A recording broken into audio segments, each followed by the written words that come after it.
गाजी यूसुफ का नुकसान बहुत ज्यादा हो चुका है और अब उसके पार्टनर्स भी उसे धमकियां देने लगे हैं कि जमीन फौरन दो या फिर पैसे भरो, नहीं तो नुकसान और भी बढ़ जाएगा। मैं जब बिल्डिंग खड़ी करता हूँ तब लोगों को खुद पता लग जाता है कि गाजी यूसुफ ने चांद चढ़ा दिया है। क्या वाकई एक जमीन के लिए इतनी लड़ाई मुमकिन है? यकीन करना सच में मुश्किल है।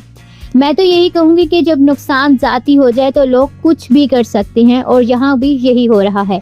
गाजी यूसुफ साहब, हम पार्टनर्स हैं, हमारे पैसे फंसे हुए इसमें। गाजी यूसुफ की जिंदगी अब मुकम्मल खतरे में है। उसकी दुश्मनी सिर्फ कारोबार तक महदूद नहीं रही। अब ये खबर आती है कि एलफ की मां मरियम अचानक वफात पा गई। पैसे फंसे हुए तो वापस ले लो। सिहान सब कुछ देख रहा है और वो अभी तक नहीं जान पाया कि ये मरियम है।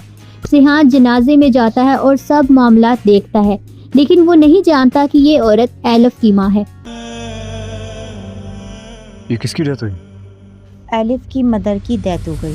और फिर वहाँ काम करने वाली बताती है कि सर, एलफ मरियम बीबी की बेटी है। सिहान के ये लम्हा सदमे से कम नहीं। हैरत, अफसोस और थोड़ा खौफ सब एक साथ हैं। सिहान कहता है एलफ से कि मेरी माँ भी इस दुनिया में नहीं है, इसलिए मैं आपकी ये फीलिंग महसूस कर सकता हूँ। मेरी भी मामा नहीं है। मैं 6 साल का था जब उनकी डेथ हो गई थी। एलफ भी खामोश है, आंखों में आंसू है और दिल टूट रहा है।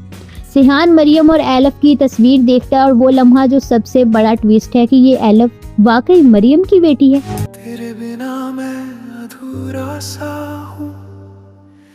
I can understand your feelings. एलफ के लिए ये सदमा और हैरत का पहलू है। सिहान के लिए ये लम्हा हमदर्दी और उदासी की शिद्दत है। लोग ऐसे का फैसले करते हैं क्योंकि नुकसान और जज्बात जब मिल जाएं तो कोई हद बाकी नहीं रहती। ये मरियम, कभी तू जहर कभी तू दवा।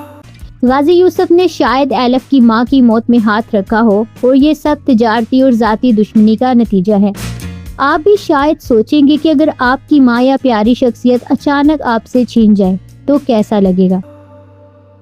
तू ही दर्द मेरा, तू ही मरहम था।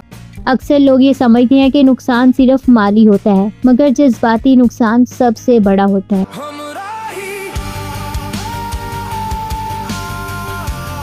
तो आप क्या सोचते हैं, क्या गाजी यूसुफ वाकई मरियम की मौत का जिम्मेदार है या ये वाकई एक हादसा था? हमें कमेंट्स में ज़रूर बताएं।